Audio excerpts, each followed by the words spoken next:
Hey there, Kenneth French of Vast Voice, telling business secrets to entrepreneurs. We're very, very happy you stopped by. Either you're going to watch this or listen to this because you want to take your business to the next level. You're probably an entrepreneur who's either just starting out or you've been around for quite a while and you want to take your business to the next level. You're probably a real estate investor, maybe even a real estate agent, maybe a professional or of some sort, professional advisor of some sort.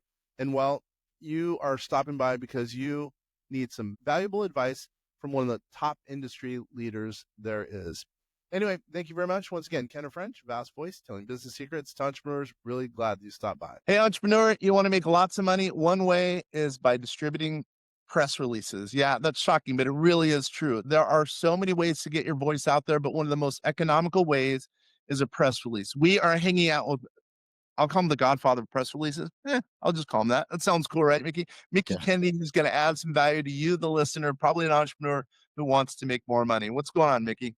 Not much. I'm just looking forward to a interesting conversation about PR and press releases. Oh my gosh.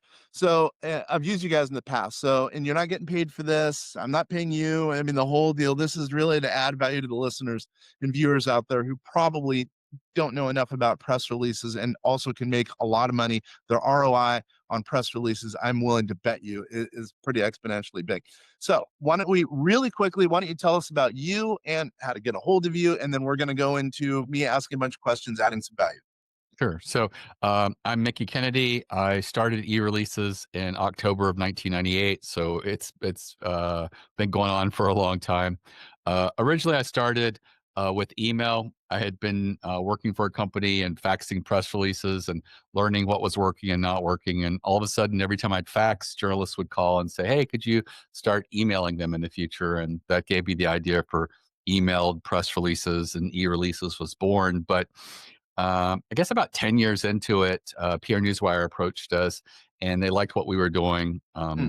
We were working with entrepreneurs, startups, small businesses, authors, speakers, and they don't. And they, went internally and talked about it. And their salespeople have no desire to recruit those people because their budgets are like under 5,000 a year, and they're trying to go after people who are buying a $2,000 press release 10, 20 times a year, $30,000 newsroom, and all of that. So we, thought we'd give it a try, and it's been like 15 years now, and I've actually pivoted away from emailing press releases because of the fact that media databases have come into the landscape over the past 27 years, and they've made journalist inbox sort of like a nightmare.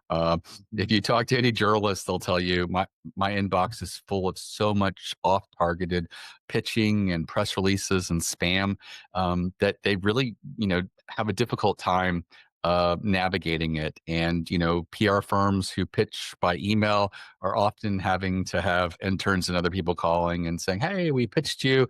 Can you do a search in your email? I'll walk you through a keyword or a domain name to try and find it." And it's just really difficult. But the thing that's really changed in the landscape is because of that, journalists rely on the newswire even more. And in the U.S., it's basically a duopoly of press release newswires.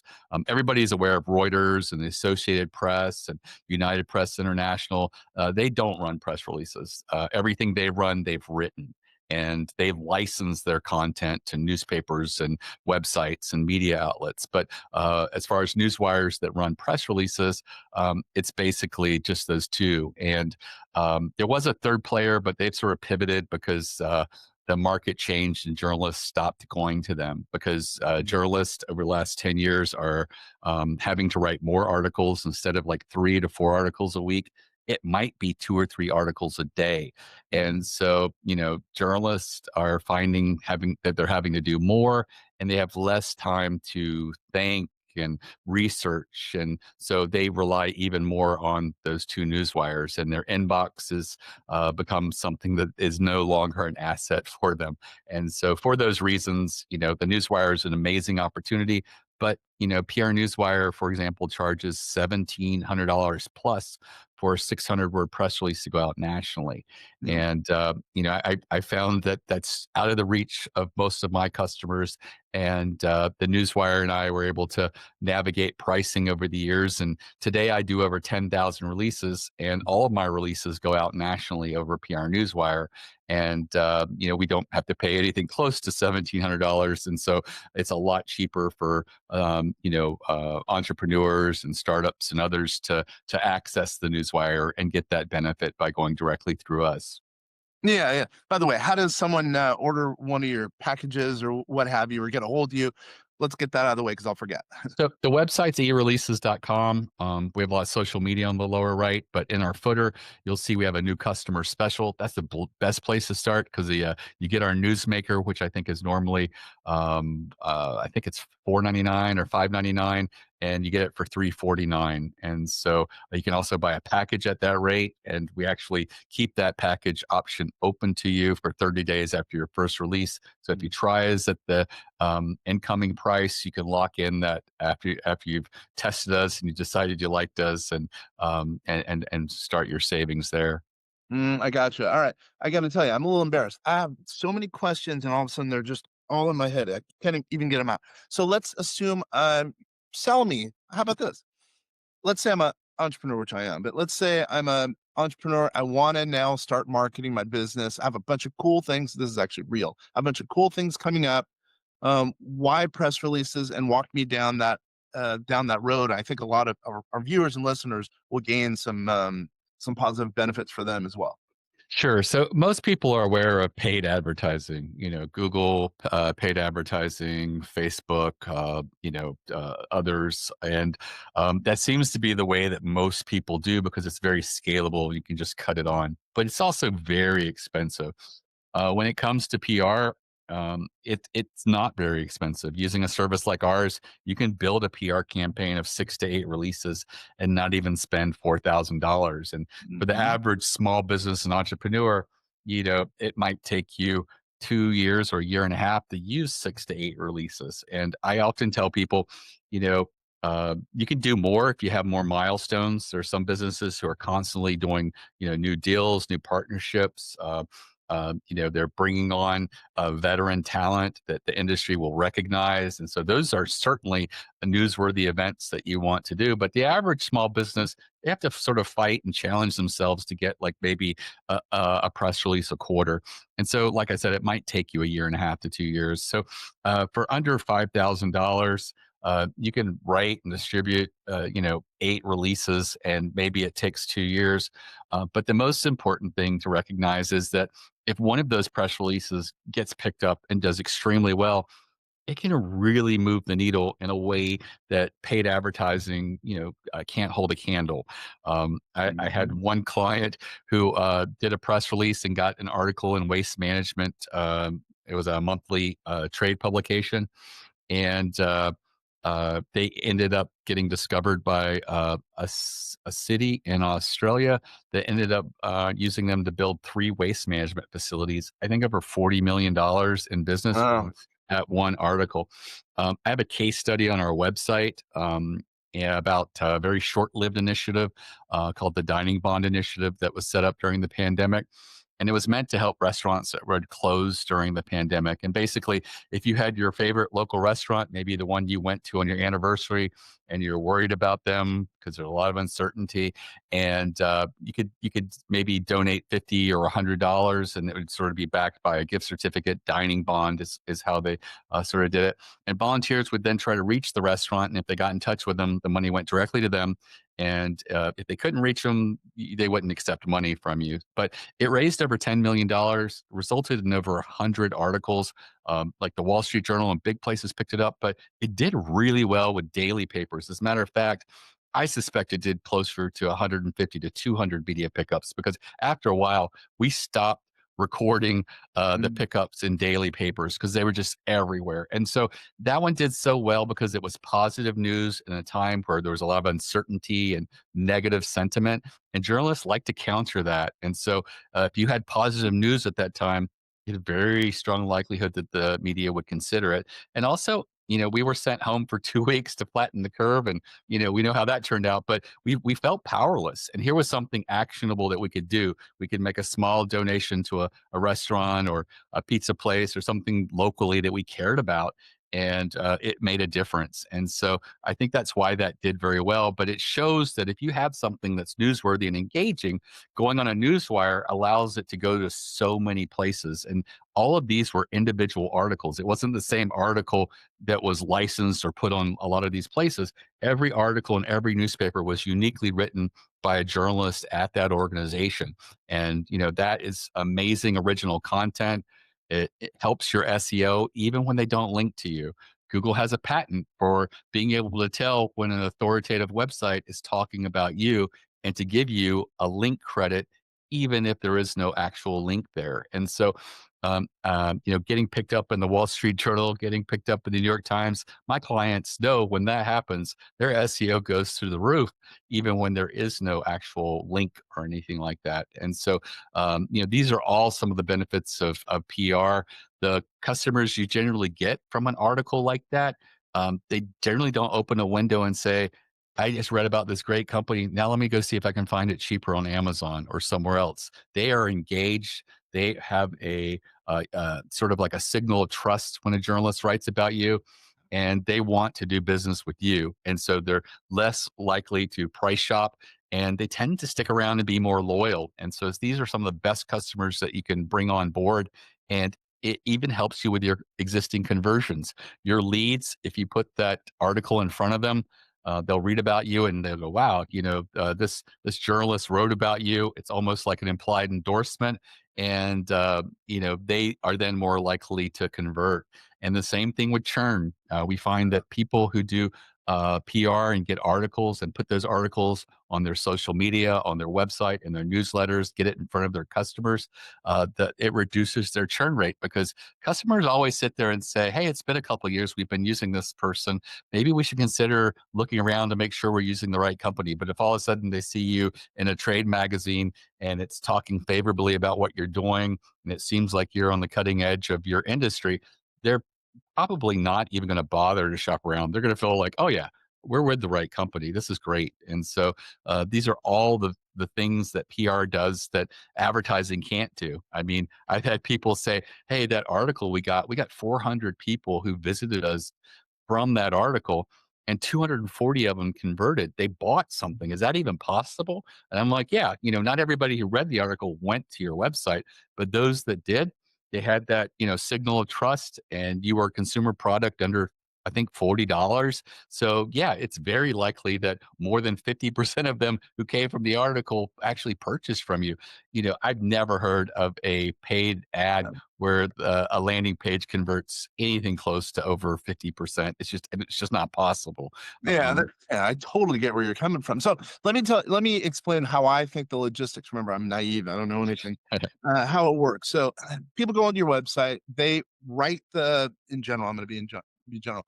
They write the press release. Usually nowadays, I would say with artificial intelligence as a probably foundation, and then they put on their cool little news spin on their own press release. Then you guys distribute it because you have cool relationships, also cool technology. So it goes out to all these kind of member organizations, and then I bet you about whatever 2 to 500 groups pick it up kind of automatically, and then they put it on their website or in their physical print, and then people, therefore, just like you're saying, read the print, or obviously, as you're saying, um, you know, someone who writes for the newspaper, a journalist, would also write an article or kind of put their specific spin on the news. And then let's say me, I live on Bainbridge Island, Washington. They would see the article in whatever my local publication, and then call me or knock on my door or do a click on a website. So just in general, does that sound about right? It does. Now, it is one of those things where not every press release is going to generate actual Uh, articles about you. There's something called syndication where the press release gets on a few websites like Yahoo Finance and things like that. And I always tell people don't get excited by that. They're usually locations on the website that a lot of humans don't really pay a lot of attention or mm, look. But what we're looking for is that article that journalists write about you, and that's the earned media that we're looking for.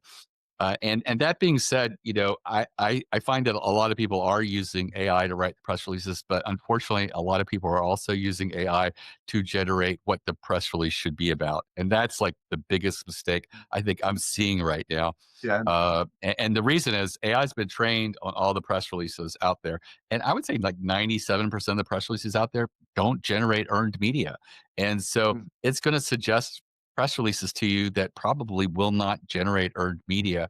The thing I did during the pandemic was I looked at the 3% of press releases that do get picked up, and I found lots of patterns there. And I put together some training to try to educate people to the types of press releases they should be doing. And it's completely free if anyone wants to look at it. It's at ereleases.com/plan, PLAN. And it's less than an hour long video. It's not a huge commitment. And there's some accompanying materials. But, it talks about the fact that, there are, sometimes being a contrarian is a really great way to stand out because journalists often will cover a topic that's trending and everybody sort of jumps into it. And it's too competitive. Everybody's doing that. But if you're the one person that's raising your hand and saying, hey, I think electric cars are terrible for the industry and for the environment and for the world. For example, the labor involved in getting these minerals out of mines often involves children and they're unsafe. And what are we going to do with these batteries at the end of their life? Are we creating even more problems in landfills? And have you seen electric car get in a crash? Sometimes they start fires that require not eight, not nine, but 12 to 14 fire trucks to put it out. Mhm. Hundreds of thousands of gallons to put a lithium battery fire out. And it's like you're not crazy and you sound rational, but you're giving a contrarian viewpoint. And journalists like to be fair and balanced. But often when you read articles, there's nobody representing the other The other side side, yeah, I because get no that. one's raised their hand and said, "I'm this guy, quote me, I'm available, put me in." And if you do that, you stand the chance of being picked up not in 2 or 3 articles, but potentially dozens, if not Yeah. hundreds of articles. And so that's just one of the little hacks that I talk about in that thing. Another one is being story based. Journalists like to write in a story arc, even if it's a very small article. And the most common press release I get is a product or service launch. And it's usually here's our new product or service, here's a list of features, here's a page to learn more and buy it. And a journalist who likes to follow a story arc, he's looking at that and saying, not a lot to bite into. And, the easiest thing to do is to inject a use case study. You didn't take this product or service to the market without people trying it out. And so, what was a favorable response someone Totally. had? Oh, this company was losing 12% a year. They started 3 years ago. After using your software logistics solution to write invoices for 90 days, they're projected to have a 8% net profit for the first time. That is a very meaningful outcome. Take a data point that's already publicly available, like what's the failure rate of businesses in say the transportation industry in the first 5 years. It's probably like 60, 70%.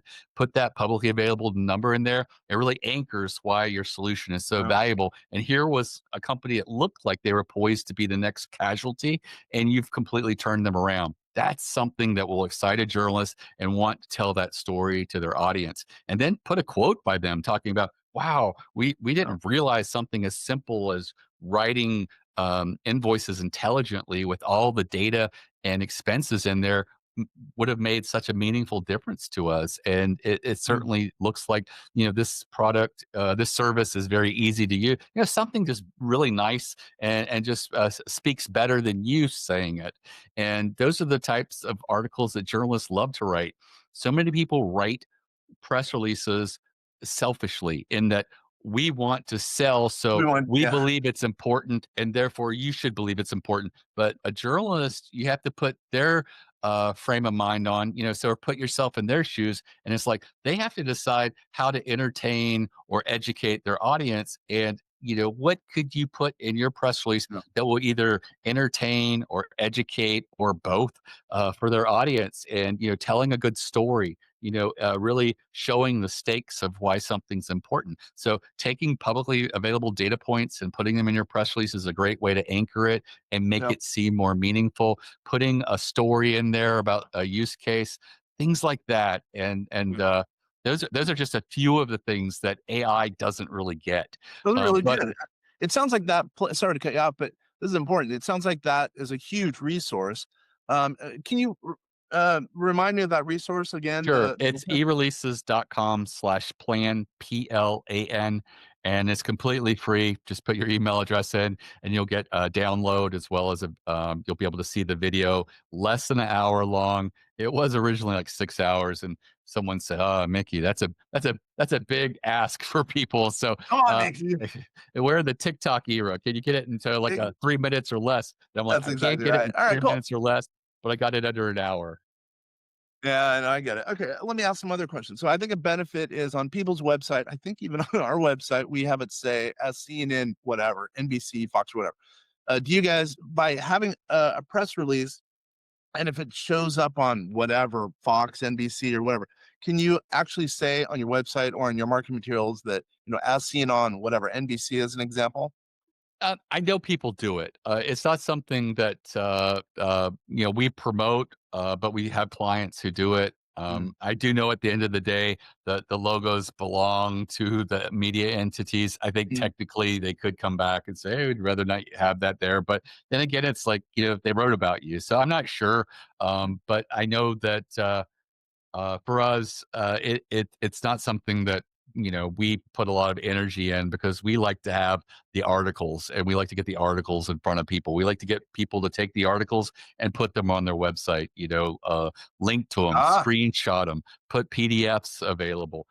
Take those links and to the articles while the article is live, and get that to your social media and stuff like that. Because what's more important than a logo that you were featured on is actually having them read something that was written by a human being, a writer talking about your company. Because, I'm guilty of this. I have given so much money to Indiegogos and Kickstarters that I don't even want the product or service, but I read about this person who was frustrated that nobody was doing this one product. It is like he went to mhm. the people that makes the product and says, "Can you tweak it and change it so I can use it in this application?" And nobody would. And so he's like, "Oh, I'm going to have to just do this myself." So I've met with people in China. I've got molds made. I'm ready to do this. And it's like, "Oh yeah, this guy is just out there fighting." Yeah, I'll give $35 to help him get this little widget made. And that's what happens when you read a good article and you hear about someone and you get invested in their story because the journalist told it in a story format that first humanize them. You get to know them as people. You get to see what their individual challenge was and the obstacles that we're facing, and all of a sudden you see them making little milestones and you want to see them succeed. You want to see them get over the hurdle. And I think that's why those Kickstarter blog posts and articles, they do so well. Yeah. And you can do the same thing, share your story. I find that a lot of small businesses have an imposter syndrome, so they like to be very polished. They don't want to share the vulnerability of how they started and stuff like that. And I say, hey, what's the first thing that someone does when they get on Shark Tank? They don't sit there and say, "I'm selling $8 million worth of widgets and this is how much profit I make. And I want you guys to just throw gasoline on the fire by injecting $250 million in my business." No, they say, "I was laid off. My dad just died." Things like that. And they say, "Me and my dad used to have this hobby where we sold at the flea market this little thing. And then someone said, while I was laid off, maybe you should do that. So I drained my 401k." And you're like, "Oh my God, they're so invested." And It and People like all of a stories, sudden, no all doubt. of a sudden, People you're will you're buy a you're story. I mean, they don't buy the product, they buy the story, and usually it's a story that makes them feel good or bad, and that's really what matters, I think. That and by the way, here's a point that I would think when we were talking earlier about SEO. I think that press releases really are they have legs on them as far as SEO and, news media, obviously notwithstanding the news media, but if you post something by whatever, the New York Times picked something up, you could use that for SEO for years, and people are always going to come back to it. It means so much, and it's very cheap. I think very cheap to do a press release overall. And if it continues to buy you new clients over the years, you're good to go. I mean, your rate of return is going to be huge. It's just Right. unbelievable. It's funny how people don't think about press releases when they're so beneficial for a small business owner. It's crazy. Right. I mean, one of the things that I don't go around bragging about, but I went through the dot-com crash. I went through the real estate uh, meltdown. I also went through the pandemic. We grow through all of those things. Mm, When there's uncertainty, people start freezing their ad campaigns and they go, "What can we do that we're uh, not spending 5,000 a month or 3,000 a month?" And they're like, "Ah, we've always, known that press releases are there." And all of a sudden, people sit down and start doing PR campaigns. So we grew 40% during the pandemic. Uh, you people did? were Yeah. people were pivoting and wanted to communicate it. People were, pausing advertising and looking at smarter ways to spend their dollars. And so, and we haven't gone down to pre-pandemic levels. We've kept a lot of those people who put off PR, and then all of a sudden. They recognized they needed to pivot. They recognized they didn't have a lot of money to advertise, and they turned to PR. And so I think that sort of speaks for itself. That PR is one of those things that people don't think about until they've cut off everything else. And I'm telling people, try to find room to fit in one press release a quarter while you're doing everything else, because you will be head and shoulders above everybody else in your industry. I've seen businesses that do PR while they're growing their business, and they get to $5 million, and they sell at a times factor many more times than the Yeah. company doing the same revenue elsewhere, because they've been picked up in all the trade journals. When there's a merger or something going on in their industry, they get phone calls saying, "Can we get a quote from you?" Because they've become thought leaders as a Exactly. business in that industry. And that is worth many, many zeros to your valuation. And that's something that, paid advertising just can't do. There's so many things you touched on there. Going back to your contrarian viewpoint. Now, if if everyone else is not spending money on marketing, you should be spending money on marketing. That's the right time to do it. And just like you're saying, instead, if you have a kind of an already kind of a series of press releases go out and you have already built a system, I mean, your company is going to be worth more because I would call it recurring revenue as a result versus someone who doesn't have a press release going out on an series of basis. Your business is going to be worth more, and you're going to be able to sell your business for a lot more as a result. I mean, it's the system that makes sense in that regard versus a business that doesn't have a system for new business. So, all right, and let me ask some questions, some kind of nitty bitty questions that I know you, the godfather of, I guess, the modern press release, would be able to answer. I don't know what the difference is between a follow and a non-follow press release. Does that sound right? Right. So the links to your website in a press release are generally no follow. So the link, so when it goes to Yahoo Finance, the places that syndicate it, Google has years ago said, "Hey, we recognize that this press release is being replicated on places as part of syndication." They have no problem with that, but they say best practice is to make it a no follow tag. Got it. And so that's it. Google itself was treating it as a no follow tag, but they just felt like it's easier for us to know it if you just tell us, Mm. because otherwise, What about the- with what about with LLMs? Because LLMs now are the thing with Claude, Mistral, you know, Grok. I mean, the whole list. Do those have the same kind of, I guess, filters? that I'm not sure about. I Mm, know that a lot of people are beginning to use AI as search, and mhm. it's changing what we do. And I know that Google's trying to sometimes give us some AI search results and things like that. But I'm not sure about those links, whether they're follow or not follow or anything like that. That's interesting.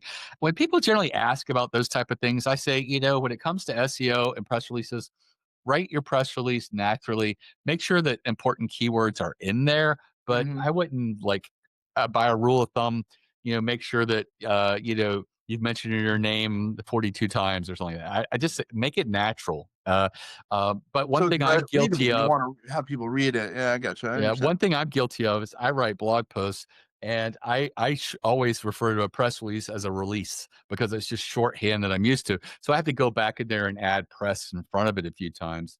But I don't try to stuff keywords or think about it because it's like every time someone says this is the formula, there's a shakeup and it's changed and it's different down the road. I find if you just write naturally, you write for what sounds good to your ear, making sure that you aren't using shorthand and that those keywords are in there. I think that's all you have to do. And I think that you will find that your SEO over time is going to be better and more consistent than trying to follow an SEO pattern of writing for this machine that's going to spider your press release. Yeah, I get it. I get it. So, okay, let's say I'm a real estate agent in this case, and I have whatever, a bunch of houses I'm selling as an example, and my team's growing, let's just say, and or I'm hitting a bunch of milestones.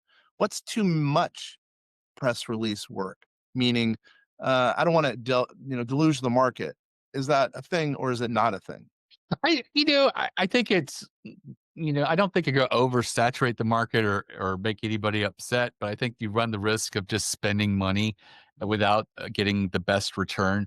I say focus on the press releases that if you were a journalist would excite them. And if you read it and you're like, oh, we're having an open house here and it's just a regular colonial or something like that, that's probably not going to do it. Got But you're selling a house in the neighborhood that once belonged to a beloved mayor, and it's like, oh, it's got a little local it. historical interest or something like that. That's certainly worth uh, perhaps sending out or even doing what I like to call local saturation.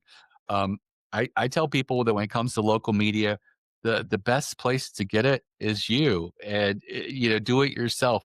And this is the easiest thing. If you think about it, there's probably less than 10 people in your market that would write about you locally. And so, look at your local paper. Who is the person who covers the real estate industry? Get their name. If their email address isn't online, call and ask for it. These are not celebrities. They're members of the community. They're supposed to be Right. accessible. If they say, why do you want the email address? Say, hey, I'm a local realtor. I'm working on some story ideas that I'd like to pitch. And I'd just like to be able to send them a message, and they'll either give it to you or patch you through to them over the phone. And you leave a message, and you just be consistent and until you get that email address. And when you email them, you don't need a press release. It's just a few sentences. But I do say, put an amazing quote in there. A journalist who's always looking at ideas know that if you have a mediocre quote, they can write the best article, but it's going to fall flat because of that quote. But if you have an amazing quote, they can envision a really great article around that, and that quote's going to help make it sing. And so, what makes a great quote is, sure, you can be a wordsmith and all that, but generally, it's just you paraphrase something and said it so strong using active verbs with such conviction that it's as tight as it could be. If a journalist was to paraphrase it, they probably have to turn it into two sentences, what you said in one sentence. So that's how you know you've written a really strong quote. And sometimes, saying something with conviction, saying something that no one else would say, almost contrarian is a good way to make sure you have a really great quote. But, send those few sentences, that idea to this person. You can do the same thing with your local business magazine or newspaper. We're fortunate to kind of have both here in Baltimore. We also have a Baltimore magazine, which is for consumers. If you have a consumer facing article or idea, you can find out who covers real estate or your industry at the magazine. And, once you've built this little Rolodex, it's yours and you can Yeah. continue to reach out to them. I tell people, try to do it at least quarterly. And it's not unusual to do this for a year and nothing happens. None of them bite at any of your ideas. But what you'll find is, and I've had this happen probably about a third of the time, after a year, all of a sudden they get contacted by the media. And Oh, yeah. the Yeah. journalist goes, hey, I know you pitched me in the past. I've never used it, but I'm working on a story right now about this new development proposal and how that might impact the community. And I thought you might have some quotes or insights on this. Are you interested? And all of a sudden, they're asking you for a quote. When that happens, I tell people breathe, say, I do have some great ideas. Could I write down some quotes and send them your way, and we could talk later this afternoon? Because I know that when I'm under the gun, I freeze up. So, that's a really great way to sort of buy yourself a little bit of time. Maybe go and play around with Chat GPT or something to get some really strong quotes and stuff like that, and send them along. But that's how it happens. And then once you get in there, it just gets easier and easier to get that local media. Being a thought leader, that's really what you're saying. Become the thought leader. I think one way of doing that is reaching out to the reporters, as an example, what have you, because they down the road will reach out to you because they think of you as a thought leader, and that will end up bringing you in dollars down the road because you are the established thought leader. I think that makes a lot of sense. I think some people get a little worried about becoming a thought leader, but I mean, it will benefit people, entrepreneurs out there. It will benefit you. I mean, here, me as an example, I mean, I never thought of myself as really a thought leader, even though we've been doing AI early, but now because just recently I was asked to be the contributor for the AI journal as far as tax and AI, and same thing when I was a Forbes.com contributor, because of my expertise. So they came to me.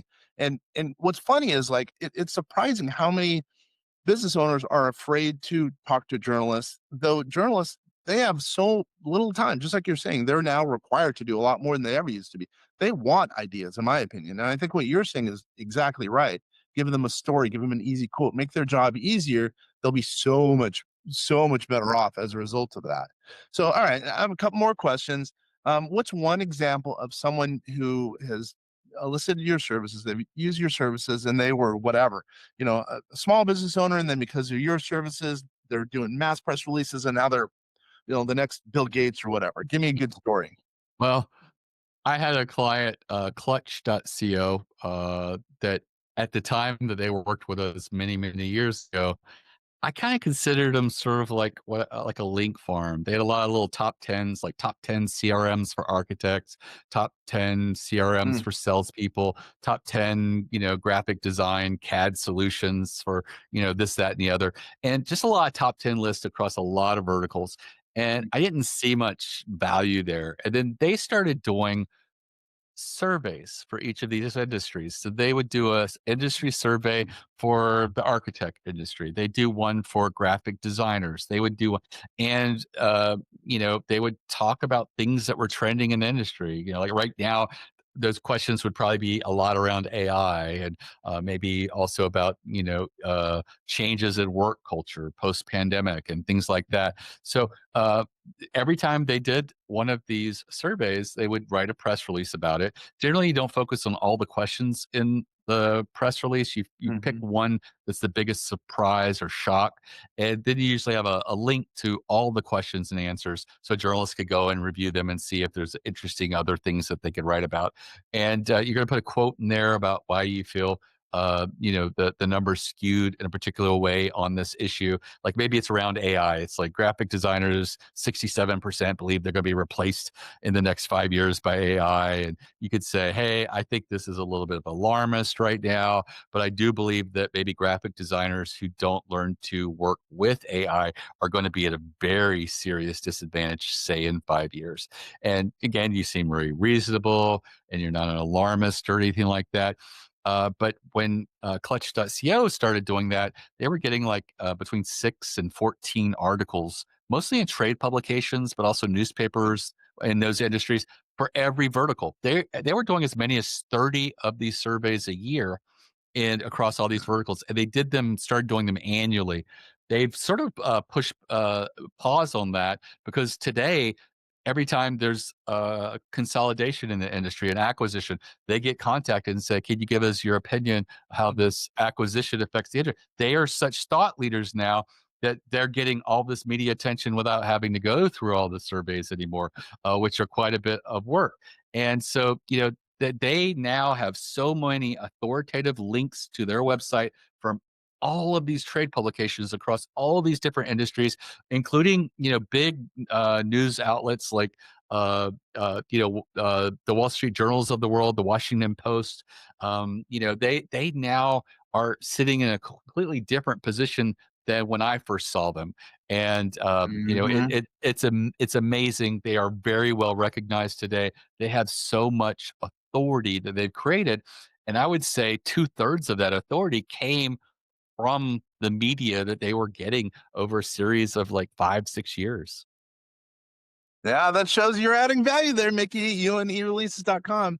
Wow, that was a good way to end. That's a good story because obviously they're making money, and I bet you on a very cost-effective basis. So that was a great way to end this episode. Now, I'm going to ask you to come back because I'm having fun. You're adding value, and hopefully you're going. Who knows? Maybe you're going to get some business from this. How's that sound? Sounds good. All right, guys. Hey, once again, Mickie Kennedy, thank you very much for spending time with us. And for all you people out there listening, viewing, this has been the Vast Voice telling business secrets to entrepreneurs. Thanks, everybody.